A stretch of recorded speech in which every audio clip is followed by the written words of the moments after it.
Sifat itu nanti yang baik-baik, yang disebut akhlak, itu tumbuhnya antara lain dari kebiasaan. Maka harus kamu biasakan. Kalau sudah jadi sifat, mengakar itu, misalnya yang mengakar ini kebaikan, jiwamu kalau melakukan kejelekan itu enggan. Maka buat habit yang baik, biasakan dirimu yang baik-baik. Biar apa? Jiwamu terbiasa dengan kebaikan.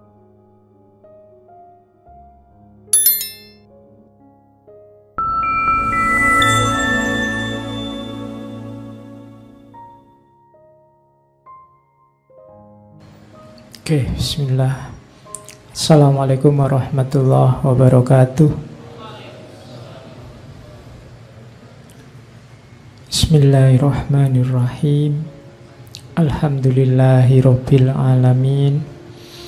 Wa bihi nasta'inu ala umurid dunya waddin.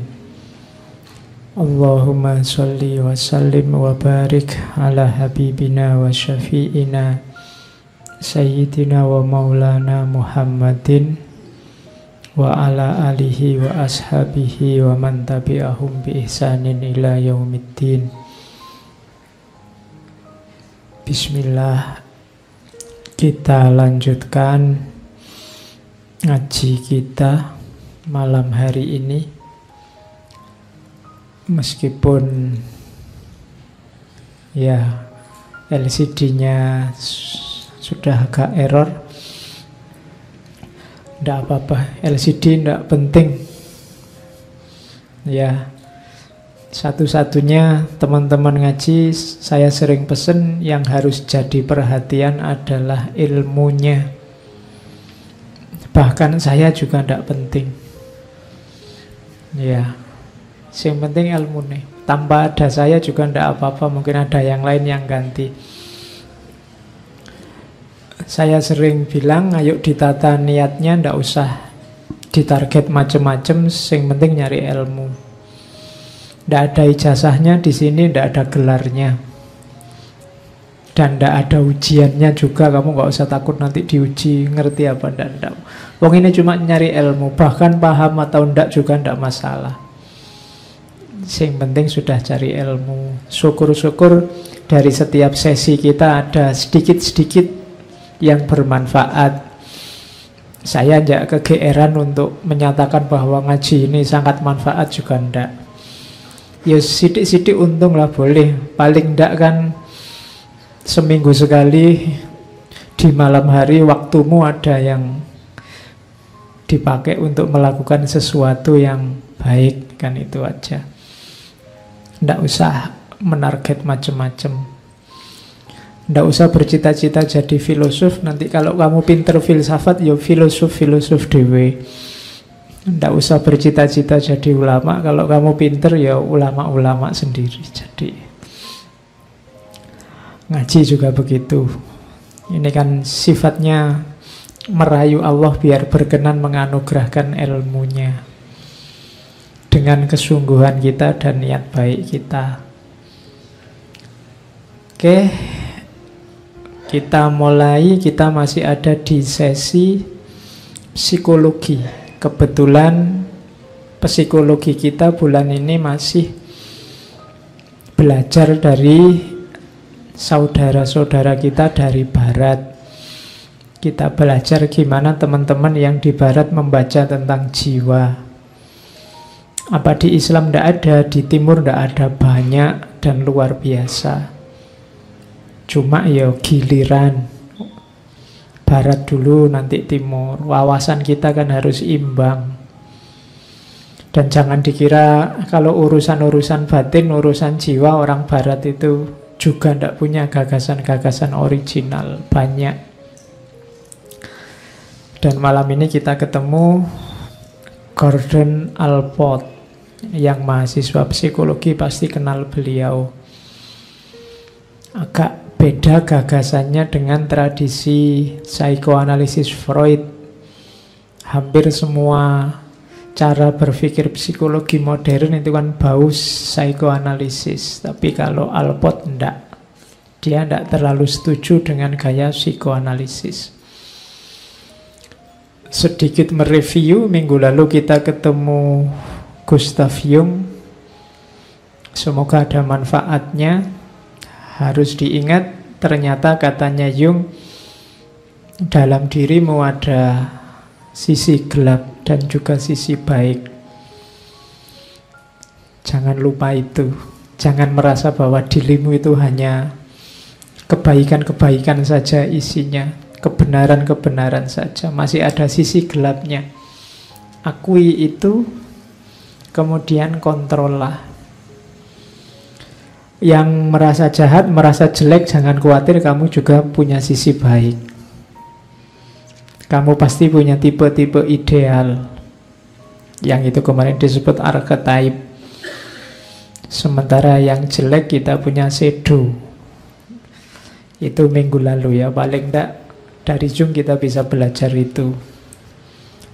Kendalikan sisi gelapmu, karena kalau kamu tidak sadar, tidak bisa mengendalikan, jangan-jangan ngontrol dirimu. Kamu tetap merasa baik, padahal sebenarnya tidak. Oke, malam ini kita ketemu beliau, Gordon Allport, filosof Amerika, alumni Harvard, profesor Harvard. Bapaknya dokter, ibunya ibu rumah tangga yang religius, Protestan. Kegemarannya sejak kecil filsafat. Makanya kita bawa ke ngaji filsafat, ya tidak apa-apa, wong dia memang kegemarannya filsafat, meskipun nanti mengikuti jejak kakaknya. Allport ini tipenya orang pinter.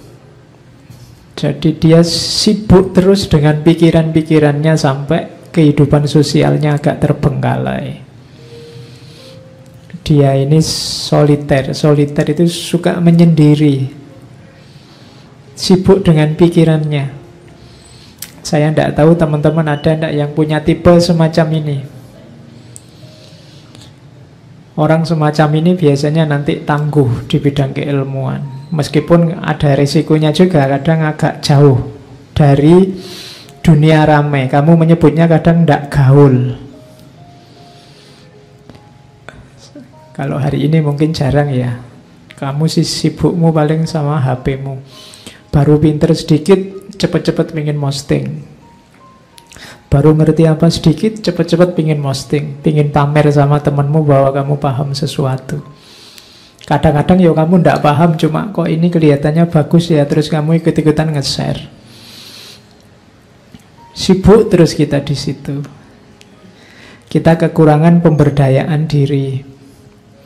Kalau individu-individu itu masing-masing dirinya tidak berdaya, ya peradaban kita juga tidak akan kuat. Karena kekuatan peradaban itu ditentukan oleh kekuatan individu-individunya. Oke, jadi kita lihat ya, Allport ini 1897 lahirnya. Usianya agak panjang, 80-an, 1967 meninggalnya. Beliau meninggal karena kanker hati. Kenapa kena kanker hati? Karena beliau perokok berat. Ya. Jadi kamu yang perokok boleh senang, ternyata ada tiruannya. Ya, Allport. Cuma bedanya kamu sama dengan Allport di bagian merokoknya saja. Produktivitas intelektualnya enggak. Oke, yo harus ditiru semuanya. Sehingga kalau ada orang mencela rokokmu, kamu bisa membanggakan yang lain. Ya biar aja saya ngerokok, tulisanku kan banyak, itu kan ada. Biar aja aku ngerokok, tapi karirku kan sukses. Biar aja, itu ada yang dibanggakan, tidak apa-apa. Kalau tidak ada itu kan kamu balesnya susah. Dimarahi orang, mbok jangan ngerokok, ini jawabnya susah kamu. Mau dijawab pakai apa? Kamu tidak punya prestasi apa-apa. Tidak bisa ngomong biar saja. Oke, kita lihat ya, ada gagasan-gagasan original apa.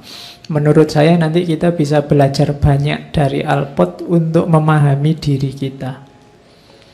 Kalau Jung kemarin agak jelimet gagasannya, buku-bukunya juga agak susah dipahami.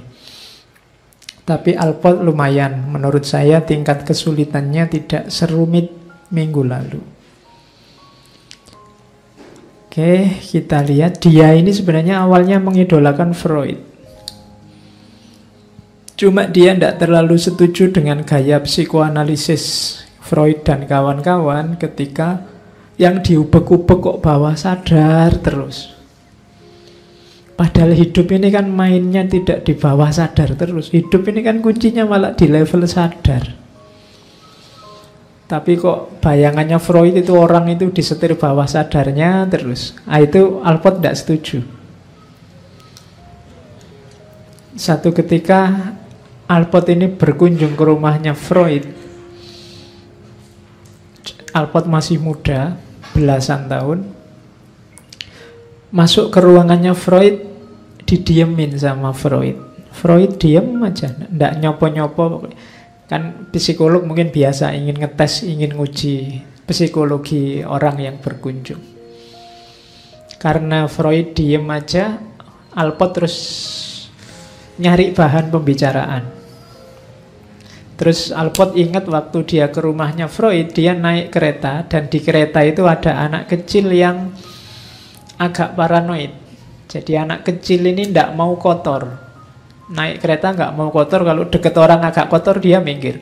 Kalau deket orang kira-kira bau dia minggir. Nah dia mancing persoalan itu sama Freud. Freud, saya tadi ketemu anak kecil gini. Ketika cerita itu Freud tertarik. Cuma terus pertanyaannya Freud, apakah anak kecil itu kamu? Nah itu terus Alport kok gini ya cara mikirnya. Jadi bayangannya Freud itu kalau ada orang cerita ngomong apa, tentang apa, dianggapnya itu setback masa kecilnya seseorang. Padahal itu dia ya cuma tadi pengalaman naik kereta. Dari situ terus Alport merasa, apa iya sih kita itu sangat tergantung pada bawah sadar. Padahal semua yang kita lakukan ini kan kita sadari, yo pakai pikiran kita, pakai panca indera kita, pakai kesadaran kita. Dari situlah nanti Alport terus membangun konsep psikologinya sendiri yang berbeda dengan para psikolog yang lain. Kita lihat ya, malam ini kita belajar membaca jiwa kita yang sadar. Kalau kemarin kan tidak sadar. Sekarang kita sadari saja hidup kita. Psikologinya Alport dikenal sebagai psychology of individual. Psychology of individual itu tidak usah kamu baca definisinya, nanti bingung.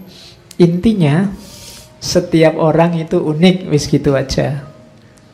Jadi jangan suka mengeneralisir tipe. Setiap orang punya keunikannya sendiri, punya kekhususannya sendiri. Jadi titik tekan teorinya Alport nanti adalah keunikan individu. Jadi kalian masing-masing, setiap orang itu istimewa. Versimu sendiri-sendiri. Tidak ada sekembar apapun kalian, termasuk dengan saudara kembarmu yang identik. Kembar identik itu kan luarnya, casingnya, dalamnya pasti beda. Unik. Itu katanya Alport. Jadi psikologi ini nanti dikenal sebagai psikologi individual. Maka menggambarkan manusia secara umum itu seringkali tidak akurat. Kalau ingin akurat, gambarkan orang secara individu, per individu. Oke, sekarang kita lihat. Katanya Alport, psikoanalisis itu kebalik. Manusia itu tidak dituntun oleh bawah sadarnya. Bawah sadar itu berarti masa lalunya. Tapi manusia itu dituntun oleh keinginannya terhadap masa depan. Boleh kamu cek, apapun tindakanmu, orientasinya pasti hasil. Dan hasil itu adanya di masa depan. Kalimatnya Alport, people it seem are busy leading their life into the future. Jadi yang dibayangkan masa depan, whereas psychology for the most part is busy tracing them into the past. Sementara psikologi kok malah sibuk melacak masa lalu untuk memahami jiwa seseorang. Padahal orang itu yang dipikir selalu ke masa depan.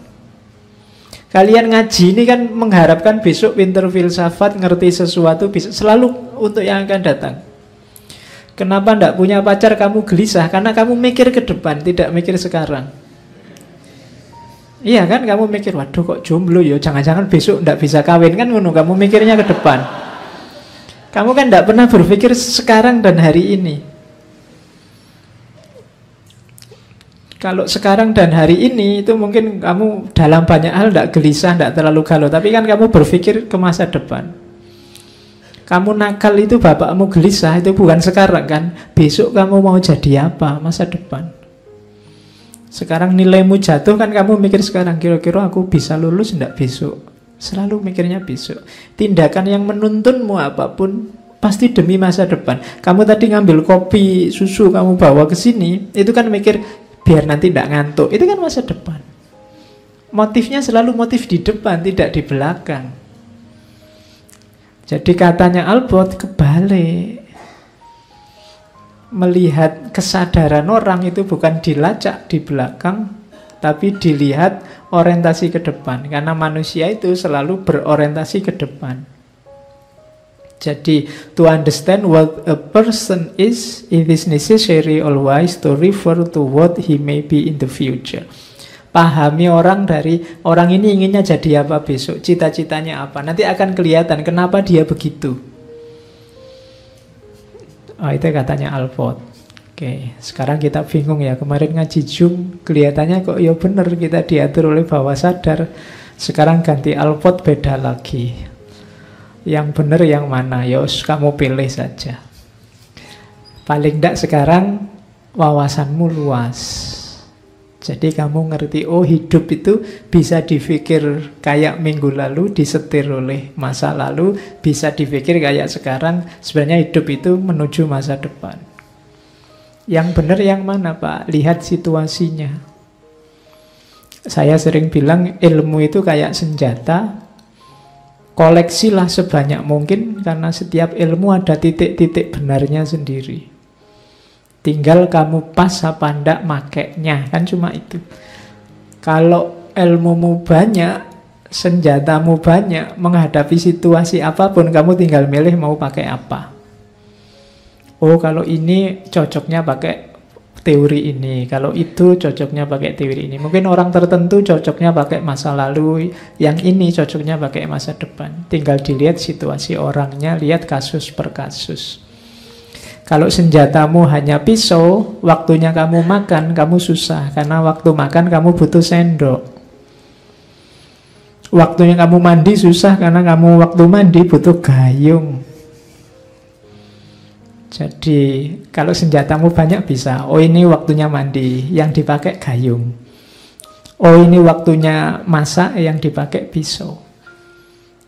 Kalau senjatamu hanya satu, pisau saja, mandimu pakai pisau, kemudian makanmu pakai pisau.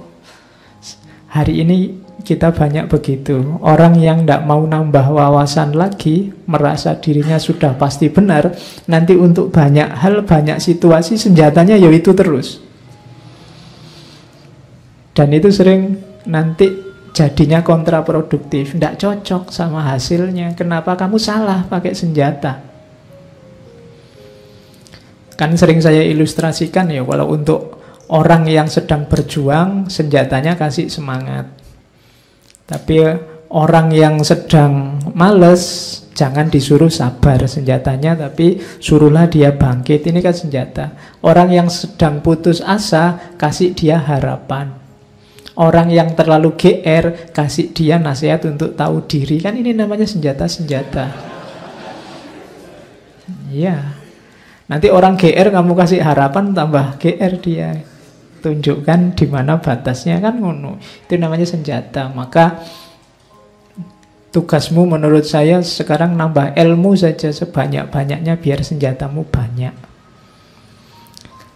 Oke. Oke, termasuk malam hari ini. Sekarang kamu tahu ternyata, oh tidak selalu hidup kita itu ditentukan oleh masa lalu.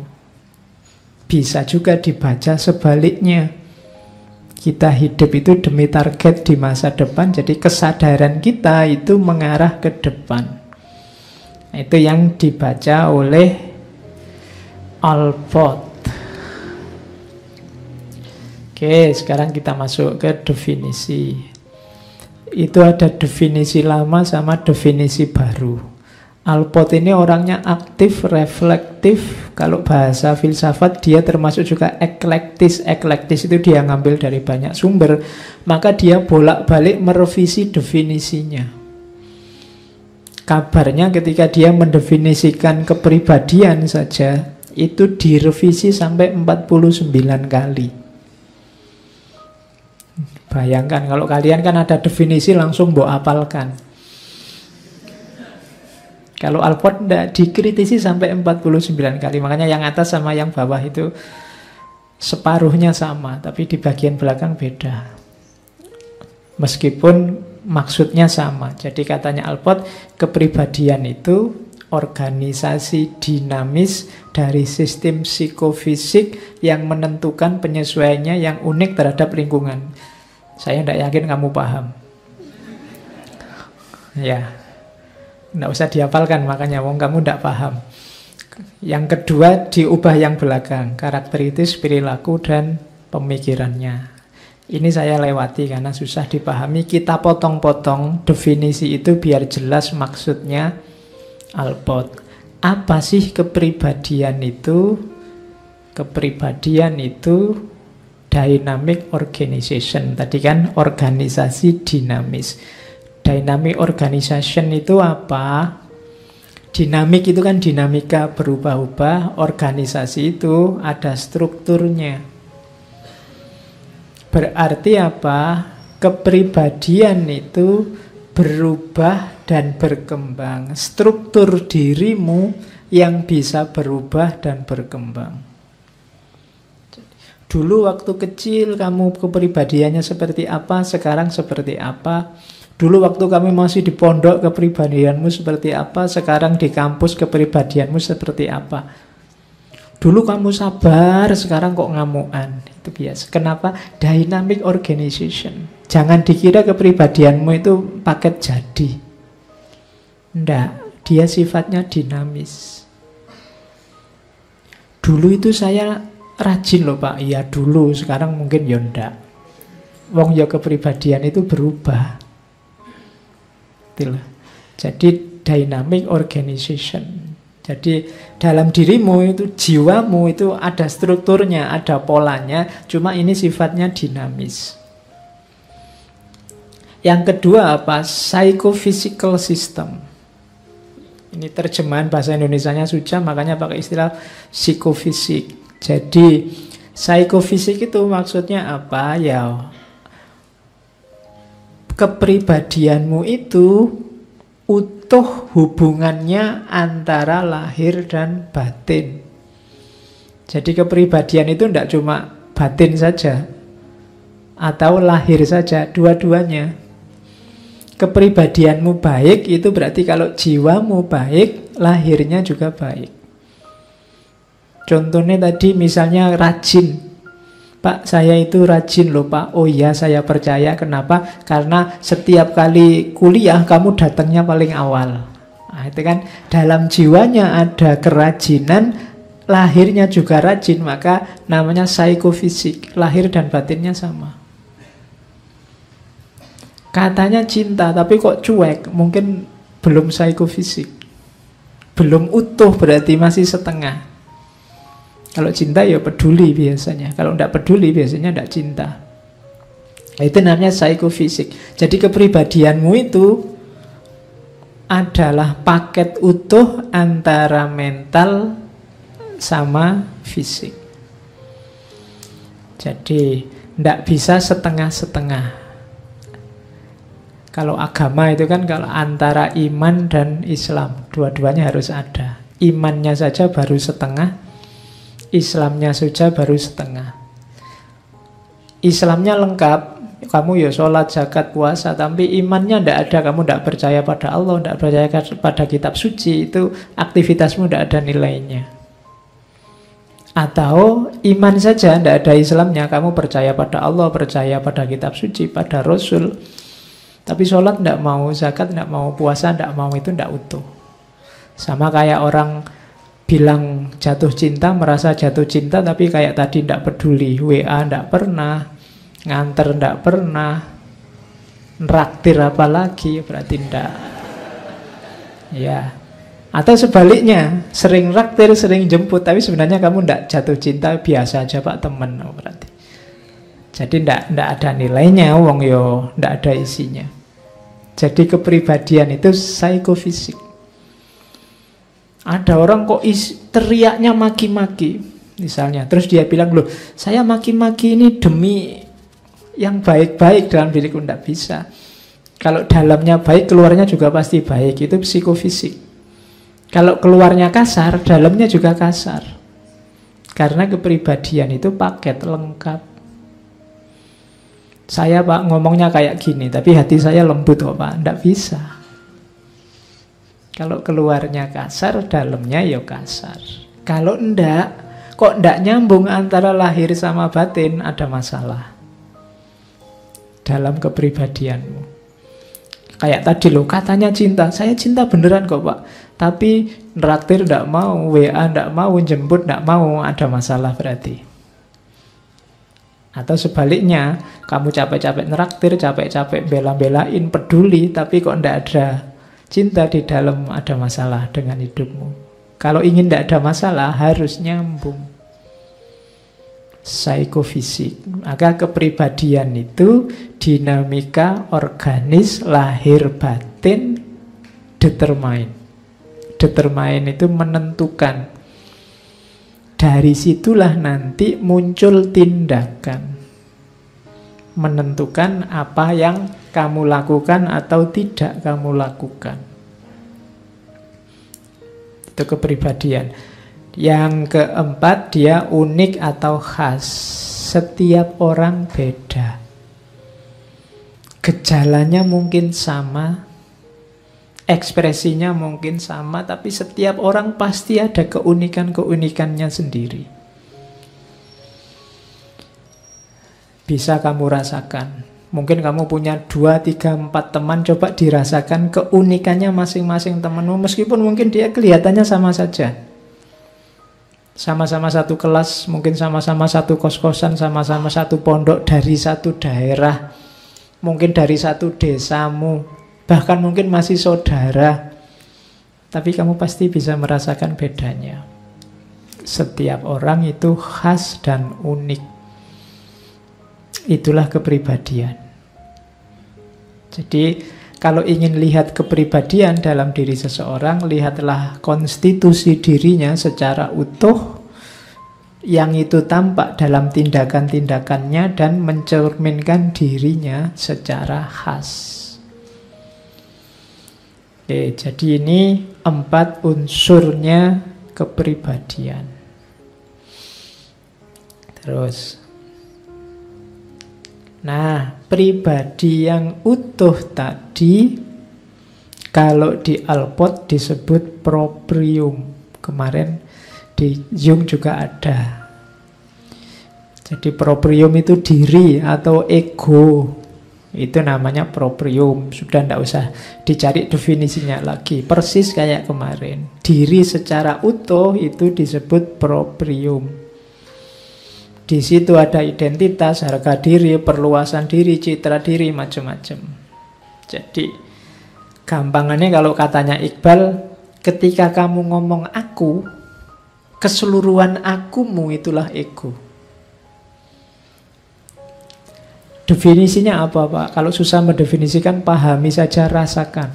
Kalau kamu ngomong aku itu yang terlibat yang mana? Kan semuanya. Jadi kamu nunjuk aku itu ya harus kamu tunjuk semuanya. Kalau satu-satu masih belum aku. Ini loh Pak, pikiran saja belum utuh. Yang sini Pak, hati saja belum utuh. Fisik saja belum utuh. Ya keseluruhanmu ini aku. Lahir apa batinnya, semuanya. itulah aku, ego. Jadi semua fungsi diri itu ego. Kalau bahasanya Alport namanya proprium. Jadi diawali dari sini. Jadi diingat-ingat tentang akumu. Oke, terus sudah ya. Dalam akumu ada apa? Ini sebelum tindakan, sebelum keluar jadi tindakan. Ingat-ingat dalam dirimu ada, kalau bahasanya Alport ada trait, habit, attitude, type.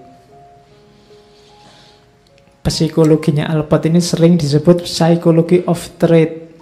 Trait ini definisi mudahnya adalah sifat. Misalnya orang Indonesia itu ramah-ramah loh, itu sifat. Tetanggaku pemarah, itu sifat. Pacarku itu sabar banget, itu sifat. Atau pacarku itu posesif sekali, itu sifat. Itu namanya trait. Jadi kalau trait itu namanya predisposisi. Predisposisi itu semacam karakter yang ada dalam dirimu sebelum diekspos keluar. Itu sifat. Karena kamu penyabar orangnya, ya nanti keluarnya jadi kesabaran. Jadi ini menghadapi peristiwa apapun, dia keluarnya sama, itu sifat. Orang penyabar itu ketemu fenomena A ya sabar, ketemu fenomena B ya sabar, ketemu fenomena C ya sabar. Itu namanya trait. Berarti wataknya begitu. Bolak-balik kok gitu terus, mungkin memang wataknya begitu. Sifat. Ada lebih kecil dari sifat itu habit. Habit kamu mendefinisikannya kebiasaan. Iya. Kebiasaan itu ya yang biasa kamu lakukan, merespon hal yang sama dan responmu selalu sama. Itu namanya kebiasaan. Kebiasaanmu ngaji ini datang paling awal karena mau nyari tiang buat sendenan, kemudian selalu begitu terus, duduknya selalu di situ, itu kebiasaan. Dari beberapa kebiasaan nanti orang akan tahu sifatmu. Mungkin dari tadi selalu di kelas juga begitu, kamu datang paling awal, terus orang, oh berarti kamu ini anaknya rajin atau anaknya tertib. Nah, orang tahu sifat itu biasanya dari kebiasaan. Jadi ada bedanya. Kalau kebiasaan satu saja itu insidental, mungkin belum melambangkan sifat, tapi beberapa kebiasaan akan menunjukkan, oh sifatmu begitu. Sifatnya memang itu. Oke, jadi itu kebiasaan. Misalnya, ini kalau di WA tidak pernah balas. Kemudian kalau ditelepon nggak diangkat-angkat. Nah, itu kan selalu begitu. Terus, oh berarti sifatmu itu tidak akrab dengan HP misalnya. Nah, itu trait, sudah jadi sifat. Dari kebiasaan-kebiasaan terus tumbuh jadi sifat. Kalau di situ tak contohkan misalnya anak kecil punya sifat kebersihan. Dari mana ini disimpulkan? Dia itu kalau gosok gigi sehari 3 kali. Atau ada nggak di sini yang 3 hari sekali? Kebalikannya. Ada yang cuci tangan sebelum makan, cuci kaki sebelum tidur. Dibiasakan gitu terus, keseluruhan hidupnya tertib begitu terus. Oh ini anak ini suka ketertiban, oh anak ini suka kebersihan. Jadi dari beberapa kebiasaan tergambar sifatmu. Itu bedanya trait sama habit. Manusia itu nyawanya di kebiasaan. Makanya kalau kembali ke filsafat akhlak, Ghazali, Ibnu Miskaweh, sifat itu nanti yang baik-baik yang disebut akhlak itu tumbuhnya antara lain dari kebiasaan. Maka harus kamu biasakan. Biar apa? Biar dia jadi sifat. Ada pembiasaan. Kalau sudah jadi sifat, mengakar itu, misalnya yang mengakar ini kebaikan, jiwamu kalau melakukan kejelekan itu enggan. Tapi kalau kamu biasakan kejelekan, jiwamu kalau melakukan kebaikan, tidak enak rasanya. Maka buat habit yang baik. Biasakan dirimu yang baik-baik. Biar apa? Jiwamu terbiasa dengan kebaikan. Kalau kamu biasa jujur, kamu bohong kan tidak enak.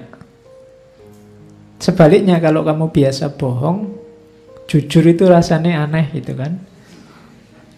Ya mungkin kamu biasanya jujur, terus sekali bohong itu tidak enak ya rasanya bohong. 2 kali bohong, tidak enaknya tinggal separuh. 3 kali, 4 kali bohong, lama-lama bohong itu biasa. Sampai pada titik ketika kamu jujur, kamu malah heran. Loh, aku ternyata masih bisa jujur.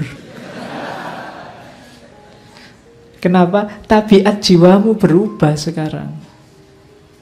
Jadi itu habit. Kenapa yang muslim kalau ninggal sholat kok tidak enak rasanya? Karena sudah kamu biasakan sejak kecil. Waktu kecil sih dimarah-marahi. Kadang-kadang kamu sudah sholat padahal belum, bilangnya sudah. Kan gitu. Tapi lama-lama dia jadi habit dalam jiwamu. Nggak ada yang ngawasi, nggak ada yang merintah. Tidak enak ninggal sholat. Tapi jangan salah, itu juga bisa berubah. Mungkin karena kamu sekarang pinter, ngerti dalil. Ya, kadang-kadang kan resikonya orang punya dalil kan gitu. Ninggal sholat sekali 2 kali tidak masalah.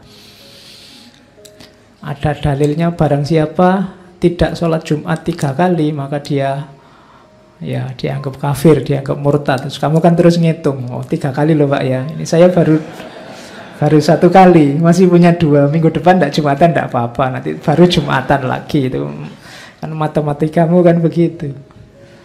Oke, tapi begitu kamu tinggal, nanti lama-lama ya kebiasaanmu kebiasaan ninggal. Ninggal sholat biasa. Nah, itu habit. Jadi hati-hati, ada trait, ada habit. Munculnya trait biasanya lewat habit, kebiasaan. Nah, ada lagi sikap. Kalau sikap itu sifatnya lebih umum dari habit, tapi belum sampai jadi trait. Biasanya sifat itu hubungannya dengan objek tertentu. Kalau trait ini tadi kan umum. Orang jujur itu ya selalu dia jujur. Tapi kalau sikap itu bisa berubah sesuai situasi. Misalnya sikap itu, di situ saya contohkan, kamu suka sama dosen A tapi tidak suka sama dosen B. Itu nanti bisa berpengaruh ke sikap. Kalau trait tadi kan selalu, misalnya kamu kalau ketemu dosen takut, itu kan selalu sifatnya konstan. Tapi kalau cocok sama tidak cocok sama sesuatu, itu attitude, namanya sikap. Menyikapinya gimana? Kamu sih malu kalau ketemu dosen, tapi kalau sama dosen itu kamu tidak malu karena kamu sedang benci sama dosen itu nanti melahirkan sikap. Jadi sikap itu belum jadi trait, tapi ada hubungannya sama caramu mengevaluasi sesuatu. Itu kan lahir sikap. Kamu tidak suka ngaji ini, sikapmu kan jadi tidak enak, ngomongnya tidak enak, komentarnya tidak enak, dan seterusnya. Itu terus jadi orang menyebutnya sikap. Tapi sikap tidak selalu trait. Karena biasanya insidental. Kamu sih sebenarnya hormat sama guru, tapi kalau guru yang ini kok kurang ajar ya, misalnya. Terus beda kalau sama guru yang ini kamu tidak hormat, sikapmu agak cuek. Kenapa? Karena kamu tidak suka. Itu hubungannya sama sikap, belum masuk ke trait. Cuma sikap ini kalau kamu ulang-ulang terus dia jadi habit. Habit ini kalau terus dalam dia jadi sifat. Jadi ada sifat, trait, ada kebiasaan, ada sikap. Kalau sikap sudah ada evaluasinya, setuju, tidak setuju, suka, tidak suka, dan seterusnya. Yang nomor 4, type, tipe. Kalau ini Alport tidak terlalu merekomendasi. Tipe itu kamu golong-golongkan orang. Kayak kemarin Jung itu ada orang introvert, ada orang ekstrovert. Manusia itu terbagi 2 golongan. Golongan pertama, manusia yang membagi orang jadi dua golongan. Yang kedua, yang tidak membagi orang jadi dua golongan misalnya.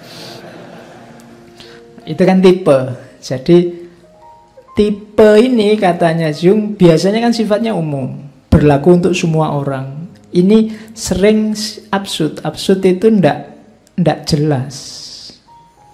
Jadi tidak menggambarkan realitas yang sebenarnya. Yo sering kali cocok tapi banyak ndak cocoknya ketika menyangkut individu-individu. Itu tipe. Orang Indonesia itu ramah-ramah loh, sopan-sopan loh. Itu kan tipe namanya. Tapi yo nanti contoh yang ndak ramah juga banyak. Sehingga orang bantahnya gampang. Misalnya orang introvert itu ndak suka gini-gini loh. Itu bantahnya gampang. Cari orang yang introvert, tunjuk kelakuannya yang berlawanan dengan teori tadi, bisa ketemu. Orang introvert itu ndak suka loh ngobrol bareng-bareng. Lah itu katanya introvert, sekarang ketawa-ketawa bareng-bareng. Itu bisa. Paling nanti teorinya ganti, oh kalau gitu dia ekstrovert. Loh ekstrovert gimana? Nanti kalau dia dalam situasi yang lain pendiam kok misalnya. Itu kan susah kalau tipe. Selalu ada pengecualiannya. Jadi kamu menggolongkan apapun pengecualiannya ada. Karena realitas itu kompleks. Sifatnya individual. Bahkan individu yang sama dulu cocok, sekarang tidak cocok. Dulu orangnya introvert, sekarang dia ekstrovert. Dulu tidak banyak omong, sekarang omongannya banyak. Dulu pendiam, sekarang cerewet. Atau orangnya sih pendiam, tidak pernah kemana-mana, tidak pernah keluar, tapi sekali posting misalnya, cerewetnya di medsos. Nah itu kan susah sekarang tipe. Jadi yang keempat ini katanya Alport, ya boleh sih kita mentipologi, memudahkan pemahaman, tapi seringkali tidak cukup untuk memahami seseorang. 4 ini karakter dirimu, perhatikan traitmu, sifatmu, sumbernya apa, kebiasaan-kebiasaanmu, termasuk sikapmu menyikapi sesuatu yang sifatnya evaluatif, dan juga tipemu. Ini namanya predisposisi. Sebelum kamu eksis sebagai dirimu tadi, dalam proprium tadi, kamu punya modal ini dalam dirimu.